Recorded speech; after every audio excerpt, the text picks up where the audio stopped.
പ്രത്യേകിച്ച് കോൺഗ്രസ്സുകാർ ജയിച്ചു പോയിരുന്നാലും നേരെ പോണ BJP-യിലല്ലേ പോകുള്ളൂ. അതങ്ങനെയല്ലേ വരുവുള്ളൂ. ചാനലിൽ വന്നാലും വന്നില്ലെങ്കിൽ നമ്മൾ സത്യസന്ധമായിട്ടുള്ള കാര്യം പറയുക. അത് നിഷ്പക്ഷമായിട്ട് നിൽക്കുമ്പോൾ അങ്ങനെ പറയാൻ പറ്റും. പഴയ MP വോട്ട് ഇവരെ ഈ ലൊക്കാലിറ്റിയിലെ കാണാനില്ല, പ്രദേശത്തെ കാണാനില്ല. അത് മാത്രമല്ല അവർക്ക് എങ്ങനെ വോട്ട് കൊടുക്കും? ഈ ആറ്റിങ്ങൽ അങ്ങനെ ഈ ജനങ്ങൾ വർഗീയക്കെതിരെ പ്രതികരിക്കും. എല്ലാവരും ജാതിഭേദമില്ലാതെ നിൽക്കുന്ന ആൾക്കാരാണ് നമ്മളെ തിരുവനന്തപുരത്തും കേരളത്തിൽ. ഇത്തവണ വോട്ട് അരിവാൾ ചിട്ടിക്കാരനായിരിക്കും. ഇപ്പോഴെന്നല്ല, എപ്പോഴും 2024 ലോക്സഭ ഇലക്ഷനിൽ ഒരു കേന്ദ്ര സഹമന്ത്രി മത്സരിക്കുന്ന മണ്ഡലമാണ് ആറ്റിങ്ങൽ ലോക്സഭാ മണ്ഡലം. നമ്മളിപ്പോൾ ആറ്റിങ്ങൽ ലോക്സഭാ മണ്ഡലത്തിലെ നെടുമങ്ങാട് നിയമസഭാ മണ്ഡലത്തിലാണ്. ആറ്റിങ്ങലിൽ അടൂർ പ്രകാശാണ് നിലവിലത്തെ MP. അടൂർ പ്രകാശിനെതിരായിട്ട് CPM-ന്റെ ജില്ലാ സെക്രട്ടറി ആയിട്ടുള്ള V. ജോയാണ് മത്സരിക്കുന്നത്. അവർക്ക് രണ്ടുപേർക്കും എതിരായിട്ട് BJP-യുടെ കേന്ദ്ര സഹമന്ത്രിയായിട്ടുള്ള V. മുരളീധരനാണ് മത്സരിക്കുന്നത്. നമുക്ക് നെടുമങ്ങാടിലെ ജനങ്ങൾ ചോദിക്കാം, ആർക്കാണ് സാധ്യത കൂടുതൽ, ആരെയാണ് വേണ്ടത്, മാത്രമല്ല MP-യുടെ പ്രകടനം എങ്ങനെ ആയിരുന്നു എന്ന് നമുക്ക് അവരോട് തന്നെ ചോദിച്ചതറിയാം. ജയിക്കും എന്ന് പറഞ്ഞാൽ അടൂർ പ്രകാശ് ജയിച്ചു പോയിട്ട് ഇതുവരെ തിരിഞ്ഞു നോക്കിയിട്ടില്ല. ഏറ്റവും കുറവ് ആചരണ ഉള്ളത് അടൂർ പ്രകാശാണ്. അറിയാമല്ലോ. പിന്നെ ബാക്കിയുള്ള കാര്യം പറയേണ്ട കാര്യമില്ല. പാർട്ടിക്കാരെന്നുള്ള എന്താ പറയുന്നത്, യഥാർത്ഥമായിട്ട് ജോയിയാണ് ഇവിടെ ജയിക്കേണ്ടത്. നെടുമങ്ങാട് മണ്ഡലത്തിൽ വരിക്കര മണ്ഡലത്തിൽ MP അങ്ങനെ കാര്യമായിട്ട് എത്തിയിട്ടില്ല. അടൂർ പ്രകാശ് ഈ ഭാഗത്ത് തിരിഞ്ഞു നോക്കിയിട്ടില്ല. ജയിച്ചു പോയി. ഇലക്ഷൻ സമയത്ത് വന്ന് പിന്നെ ഇവിടെ വന്നിട്ടില്ല. പിന്നെ അവർക്ക് വേണ്ടി പിന്നെ ആര് ഇറങ്ങണത്? പ്രത്യേകിച്ച് കോൺഗ്രസ്സുകാർ ജയിച്ചു പോയിരുന്നാലും നേരെ പോണ BJP-യിലല്ലേ പോകുള്ളൂ.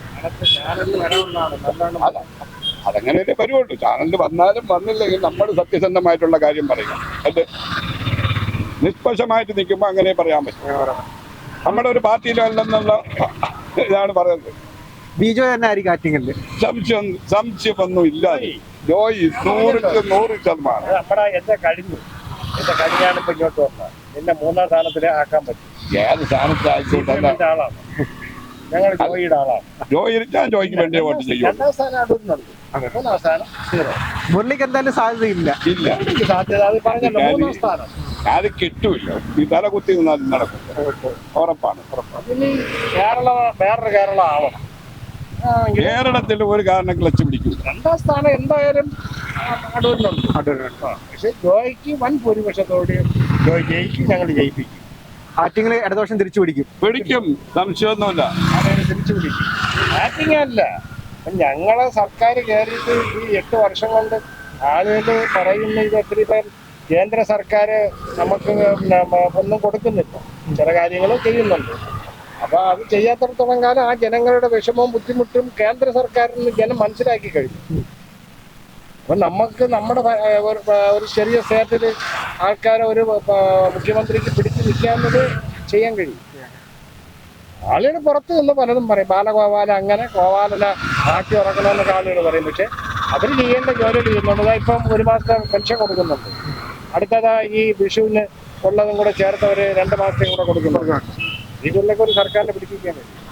അത് നമ്മളെ ഈ സർക്കാരിനെ പറ്റി. പിന്നെ നമ്മൾ പറയണ ഇപ്പം വടക്കേന്ത്യയിൽ മറ്റുള്ള സ്ഥലത്തും കിട്ടൂല. നമ്മളെ കേരളം സ്റ്റേറ്റാണ്, തമിഴ്നാട് കിട്ടും. ആർക്കായിരിക്കും? V. ജോയ് ആയിരിക്കുമോ, അടൂർ പ്രകാശ് ആയിരിക്കുമോ, അതോ? അങ്ങനെയുള്ളതല്ല, ഓരോരുത്തർക്കും വ്യക്തമായിട്ടുള്ള രാഷ്ട്രീയങ്ങളുണ്ടല്ല. രാഷ്ട്രീയപരമായിട്ട് നീങ്ങുന്ന രാഷ്ട്രീയ പാർട്ടികളിലേ കൊടുക്കും. നാളും അങ്ങനെ ചെയ്തുകൊണ്ടിരിക്കുന്ന ഇനിയും അങ്ങനെ തന്നെ ചെയ്യും. MP-യുടെ പ്രവർത്തനത്തെ കുറിച്ച് എന്താണ് അടൂർ പ്രകാശിന്റെ? ഓരോരുത്തരുടെ ഫണ്ടൊക്കെ അവർ ചെയ്യുന്നു.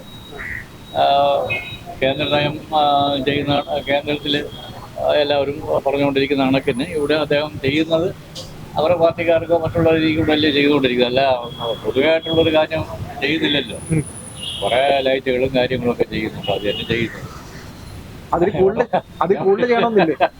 എവിടെയായാലും കുറെ ഹൈമാസ്റ്റ് ലൈറ്റുകൾ കാര്യങ്ങളൊക്കെ ചെയ്യുന്നുണ്ട്. റോഡുകൾ കാര്യങ്ങൾ ജനങ്ങൾക്ക് വേണ്ടിയുള്ള മറ്റുള്ള കാര്യങ്ങൾ ഉപയോഗപ്രദമായിട്ടുള്ള കാര്യങ്ങൾ കാണുന്നുണ്ടെങ്കിൽ എല്ലാവരും വ്യക്തമായിട്ട് പറഞ്ഞാൽ രാഷ്ട്രീയ പാർട്ടികളും വ്യക്തമായിട്ടുള്ള രാഷ്ട്രീയങ്ങൾ ചെയ്യുന്നവർ ആ രാഷ്ട്രീയ പാർട്ടിക്ക് ചെയ്യും. അത്രയും ആറ്റിങ്ങിൽ സാധ്യതയെന്ന് പറഞ്ഞാൽ ഇവിടെ അടൂർ പ്രകാശിനല്ല വേറെ അല്ല, മറ്റേ 2 പാർട്ടിക്കാരും എന്തരുത് ഇവിടെ ഇപ്പോഴേ എല്ലാം ശരിയാക്കി തരാമെന്നും പറഞ്ഞ് വന്നു വിടാറാഗ്രഹം. എല്ലാം ശരിയാക്കിക്കൊണ്ടിരിക്കുകയാണ്. അതുപോലെ തന്നെ ഇപ്പോഴേ പിന്നെ BJP അവര് പിന്നെ ഇനി എന്താ ഉള്ളത്? അരുവിക്കരെ കുറിച്ച് അരുവിക്കരയിലാണെങ്കിൽ കോൺഗ്രസ്സുകാർ BJP വോട്ട് ചെയ്യണമെന്ന് പറഞ്ഞ ഒരു ഓഡിയോ ക്ലിപ്പ് ഇങ്ങനെ പ്രചരിക്കുന്നുണ്ടായിരുന്നു. അവര് പറഞ്ഞുകൊണ്ട് നടക്കും, അതിപ്പോഴേ അവരുടെ ഇതാണ്. ആ. അല്ലാതെ ഇവിടെ ജനങ്ങൾക്ക് അറിയാം ഇവിടെ എങ്ങനെയാണ് ചെയ്യണമെന്ന്. മോഡിയുടെ ഇതും വന്നപ്പോഴത്തേക്കും പറഞ്ഞ് നമുക്ക് ഇവിടെ 50 രൂപയ്ക്കും 60 രൂപയ്ക്കും ഒക്കെ ഡീസലും പെട്രോളും തരാമെന്ന്. അതുപോലെ തന്നെ ഇപ്പോഴും പാചകവാതകത്തിന്റെ ഇത് അവരും ശരിയാക്കിക്കൊണ്ടിരിക്കുകയാണ്. ഇവിടെ പിണറായിയും ഒരു സൈഡിൽ ശരിയാക്കിക്കൊണ്ടിരിക്കുകയാണ്. ഇത് രണ്ടും. പിന്നെ ഇപ്പോഴത്തെ ഇത് കണ്ടീഷൻ അനുസരിച്ചാണെങ്കിൽ ചെയ്യേണ്ടത് അടൂർ പ്രകാശിന് തന്നെ വോട്ട് ചെയ്യണം.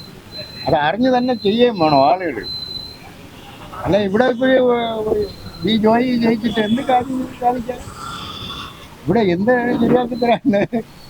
LDF വരും, എല്ലാം ശരിയാക്കി തരും, എല്ലാം ശരിയാക്കി തന്നുകൊണ്ടിരിക്കുകയാണ്. ആറ്റിങ്ങൽ മണ്ഡലത്തില് അടൂർ പ്രകാശ് തന്നെ ആയിരിക്കും. വീണ്ടും ഒന്നുകൂടെ ഒരു തവണ വരും. മണ്ഡലം MP എന്ന നിലയിൽ ഇപ്പൊ അരുവിക്കര മണ്ഡലത്തിൽ നെടുമങ്ങാട് മണ്ഡലത്തിൽ കാര്യമായിട്ട് അങ്ങനെ പരിഗണിച്ചിട്ടില്ലെന്നൊരു ആക്ഷേപമുണ്ട് പുള്ളിക്കെതിരെ. പരിഗണിച്ചില്ല എന്ന് പറഞ്ഞാൽ കേന്ദ്രത്തിൽ നിന്നുള്ള ഫണ്ട് കൊടുക്കുന്നില്ല, അതൊരു കാരണം. കേന്ദ്രത്തിൽ അവഗണിച്ച് ഇടുകയാണ്. കോൺഗ്രസ് എന്ന് പറയുന്ന അങ്ങനെ ജയിച്ചു പോയ ആൾക്കാർ കേന്ദ്രം അവഗണിച്ച് ഒരു ഫണ്ടും കൊടുക്കാതെ ഫണ്ടിന് വിനിയോഗിക്കാൻ കഴിഞ്ഞില്ല. എന്നാലും കുറേയൊക്കെ ചെയ്തിട്ടുണ്ട്, ഇല്ല എന്ന് പറയാൻ പറ്റത്തില്ല. നമ്മുടെ ഇപ്പോൾ ഇടതുവശത്തിൻ്റെ ഈ ഭരണം കൊണ്ടുപോയി വളരെ പൊറുതിമുട്ടി ജനങ്ങൾ പൊറുതിമുട്ടിയിരിക്കണം. അതിൻ്റെ ഒരു എന്തായാലും കാണും. അപ്പൊ മുരളീധരൻ കഴിഞ്ഞ ഒരു വർഷമായിട്ട് ഇങ്ങനെ മണ്ഡലം ബേസ് ചെയ്ത് വർക്ക് ചെയ്തുകൊണ്ടിരിക്കുകയാണ്. കേന്ദ്രമന്ത്രി എന്ന നിലയിൽ പുള്ളി കേന്ദ്രമന്ത്രി എന്നുള്ളത് അത് വർഗീയ ശക്തി എന്നുള്ള നിലയിൽ എന്തായാലും പരാജയപ്പെടും.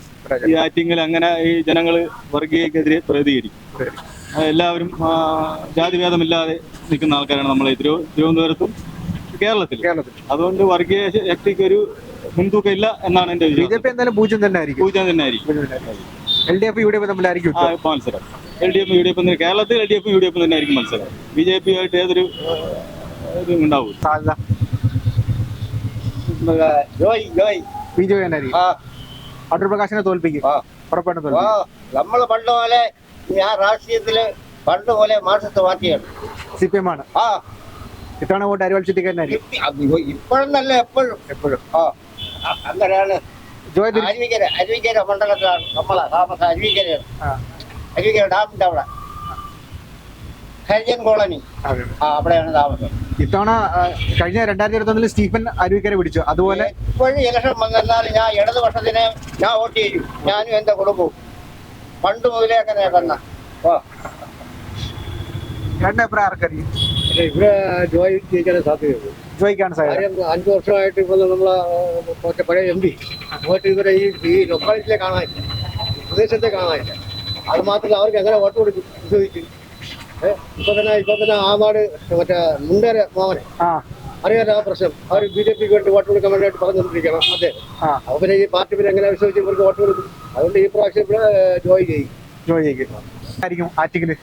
ആറ്റിങ്ങൽ അടൂർ പ്രകാശനാണ്. അടൂർ പ്രകാശൻ തന്നെ ആയിരിക്കും. BJP മണ്ഡലം പിടിക്കൂല. മുണ്ടേലെ മോഹൻ എന്ന കോൺഗ്രസ് നേതാവിന്റെ ഒരു ഓഡിയോ വലിയ ചർച്ചയായിട്ടുണ്ട്. കേരളം മൊത്തം ചർച്ചയായിട്ടുണ്ട്. BJPക്ക് വേണ്ടി ഒരു കോൺഗ്രസ് നേതാവ് വോട്ട് പിടിക്കുന്നത്. അപ്പം അതുകൊണ്ട് കോൺഗ്രസിനെ വിശ്വസിച്ച് എങ്ങനെ വോട്ട് ചെയ്യുമെന്ന് ചോദിച്ച 2 പേരുണ്ട്. അപ്പൊ ചേട്ടന്റെ അഭിപ്രായത്തിൽ കോൺഗ്രസ് എന്ന് പറയുന്നത് ഒരു വ്യക്തിയുടെ പ്രഭാവമല്ലല്ലോ, വ്യക്തിയെ നോക്കിയിട്ടല്ലല്ലോ കോൺഗ്രസ് പാർട്ടി നിലനിൽക്കുന്നത്. പാർട്ടി നിലനിൽക്കുന്നത് പാർട്ടിക്ക് പലരും പോകും, പക്ഷെ കോൺഗ്രസ് ഇവിടെ ഉണ്ടാവും. അപ്പൊ മുണ്ടല മോഹനന്റെ അത് കാര്യമായിട്ട് എടുക്കാം. മോഹനെ കാര്യമായിട്ട് എടുക്കേണ്ട കാര്യമില്ല. കാരണം എന്ന് പറഞ്ഞാൽ കഴിഞ്ഞ പഞ്ചായത്ത് ഇലക്ഷനും മുണ്ടല മോഹൻ ഇതുപോലുള്ള പണി കാണിച്ചിട്ടുണ്ട്. അതുകൊണ്ട് മോഹൻ മാത്രമല്ല പാർട്ടി. അതുകൊണ്ട് മാത്രം അടൂർ പ്രകാശ് പുറമോട്ട് പോകത്തില്ലെന്ന് ഒരിക്കലും ഇല്ല. ഇപ്പോഴത്തെ സാഹചര്യത്തിലൊന്നും പറയാനൊക്കാത്ത സാഹചര്യമാണ്. അടൂർ കൊണ്ടുപോവോ അല്ലെ ജോയി കൊണ്ടുപോകും അറിയില്ല. എന്തായാലും അടൂരോ ജോയി ആയിരിക്കും. മുരളീധരൻ ഒക്കെ നോക്കിയിട്ട് അടൂരിനെ പറയാൻ നല്ലൊരു നേതാവ് കൂടിയാണ്. സംസ്ഥാനം മൊത്തം ഒരു വലിയ ചർച്ചയായിട്ടുണ്ട്. അരുവിക്കരയിലെ ഒരു കോൺഗ്രസ് നേതാവിന്റെ ഒരു ശബ്ദരേഖ, മുണ്ടേല മോഹൻ എന്ന് പറയുന്ന ഒരു കോൺഗ്രസ് നേതാവിന്റെ ശബ്ദരേഖ വലിയ ചർച്ചയായിട്ടുണ്ട്. BJPക്കാർക്ക് വോട്ട് ചെയ്യണം എന്ന് പറഞ്ഞിട്ട് അങ്ങനെ ഒന്നും വരിയില്ല. BJP ഒന്നും ഈ ഇടക്കാലങ്ങളൊന്നും BJP വരില്ല. കേരളത്തിൽ വരില്ല. അത് കാരണം എന്തറിയാവോ? ഇത് BJP തന്നെ 1-2 ലൊക്കാലിറ്റി ഉണ്ട്, അവിടെ കിട്ടും. വട്ടിയൂർക്കാവും അവർക്കെല്ലാം വോട്ട് കിട്ടും. ഇല്ല എന്ന് പറയില്ല. പോലീസും കിട്ടിയില്ല. ജയിക്കില്ല. അതായത് ഇവർ 2 പേരിൽ ആരെങ്കിലും ജോയി അല്ലെങ്കിൽ അടൂർ പ്രകാശ് ഇലക്ഷൻ്റെ ഇതില്ല. ബിജോയ് ആയിരിക്കുമോ അതോ അടൂർ പ്രകാശ് ആയിരിക്കുമോ അതോ വി മുരളീധരൻ ആയിരിക്കുമോ? അതിനെ കുറിച്ചൊന്നും നമുക്ക് പറയാൻ കഴിയില്ല. സംഗതി സത്യത്തില് ഇത് ഇപ്പോഴത്തെ നമ്മുടെ കണ്ടീഷൻ അനുസരിച്ച് ഞാൻ ശരിക്കും പറഞ്ഞ കമ്മ്യൂണിസ്റ്റ് മാർക്സിസ്റ്റ് പാർട്ടിയാണ് ശരി. പക്ഷെ സംഗതി ഇതിനെ കുറിച്ച് നമുക്ക് ഇപ്പൊ പറയാൻ പറ്റൂല എന്ന് പറയുമ്പോ ഒന്നുകൊണ്ടൊന്ന് രംഗം കൊഴുത്താലേ കാര്യം പറയാൻ പറ്റത്തുള്ളൂ. അത് അത്രേ ഉള്ളൂ. പിന്നെ വേറൊരു കാര്യമുണ്ട്, ഇതിനകത്ത് ഒരുപാട് പ്രോബ്ലംസ് നമ്മുടെ ജീവിതത്തിൽ ഉണ്ടാകുന്നുണ്ട്. അതൊക്കെ ഉള്ളത് കൊണ്ട് നമുക്കൊന്നും പറയാൻ പറ്റില്ല. മനസ്സിലായില്ലേ? അപ്പൊ സാഹചര്യം നമ്മള് മനുഷ്യര് നമ്മളത് കണക്കാക്കിയല്ലേ നമ്മളിതൊക്കെ കാണുന്നത് എല്ലാം. അപ്പൊ എന്താണെന്ന് പറയാൻ പറ്റില്ല. മനസ്സിലായില്ലേ? എന്തായാലും നമ്മുടെ ഒരു ഇത് വെച്ച് നോക്കുമ്പോൾ നമുക്ക് പറയേണ്ടതെന്ന് പറയുമ്പം ഈ കേരളത്തിനകത്ത് കമ്മ്യൂണിസ്റ്റ് ആൻഡ് മാർക്സിസ്റ്റ് പാർട്ടി വരണമെന്നാണ് എൻ്റെ താല്പര്യം. മനസ്സിലായില്ലേ? അപ്പൊ അതങ്ങനെ ആകുമ്പോൾ നമുക്ക് അതിനുള്ള ഒരു സ്വാതന്ത്ര്യവും ജീവിക്കാനുള്ള ഒരു ഇതൊക്കെ മാർഗ രീതികളും അവർ തന്നാലും തന്നില്ലേലും, മനസ്സിലായില്ലേ? തന്നാലും തന്നില്ലേലും അപ്പൊ നമുക്കത് ഒരു സ്വാതന്ത്ര്യം, അത് മാത്രമേ ഞങ്ങൾ പ്രതീക്ഷിക്കുള്ളൂ. ഞാൻ സപ്പോർട്ട് ചെയ്യുന്ന ജോയിക്കാണ്. ബിജോയ്ക്കാണ്. എന്നുവെച്ചാൽ ഞങ്ങള് എന്നെ സംബന്ധിച്ച് ഞാൻ ചിഹ്നം നോക്കി വോട്ട് ചെയ്യുന്നതാണ്. കുടുംബപരമായിട്ട് പാർട്ടിയായിട്ട് അതുപോലെ മുരളീധരൻ എന്ന് വെച്ചാൽ ഒരു കേന്ദ്രമന്ത്രി നിങ്ങൾക്ക് യാതൊരു പ്രയോജനവും കിട്ടിയിട്ടില്ല. കേരളത്തിന് ഒരു ഗുണം കിട്ടി. കുടുംബത്തിൽ എത്ര വോട്ടുണ്ട്? ഞങ്ങളിപ്പോ കുടുംബത്തിൽ 4 പേര്. 4 വോട്ടും ജോയിക്കുന്നത്. നക്ഷത്രം തന്നെ ആയിരിക്കും. ഞാൻ പറഞ്ഞിട്ട് മക്കളെ കൊണ്ട് കൊടുപ്പിക്കുന്നു. ബിജോയ് തന്നെ ആയിരിക്കും ജയിക്കാൻ സാധ്യത കൂടുതൽ. അടൂർ പ്രകാശിനെ നമ്മൾക്ക് അങ്ങനെ ഉറപ്പിച്ചൊന്നും പറയാൻ പറ്റില്ല. പക്ഷെ ഇത് ഒരു ഇടതുപക്ഷ സപ്പോർട്ടുള്ള മണ്ഡലമാണ്. കുറെ നാളായിട്ട് ഇപ്പൊ കഴിഞ്ഞ ഒരു ചെറിയ സിറ്റുവേഷന്റെ പേരിൽ രാഹുൽ ഗാന്ധി പ്രധാനമന്ത്രി ആവുന്ന ന്യൂനപക്ഷങ്ങളെല്ലാം കൂടി മാറി വോട്ട് ചെയ്താണ് ഇത്ര ഒരു, അല്ലെങ്കിൽ ഒരിക്കലും ചാൻസ് ഇല്ല. അല്ല, അടൂർ പ്രകാശ് ജയിക്കത്തില്ലായിരുന്നു. അതൊന്നും ചാൻസ്.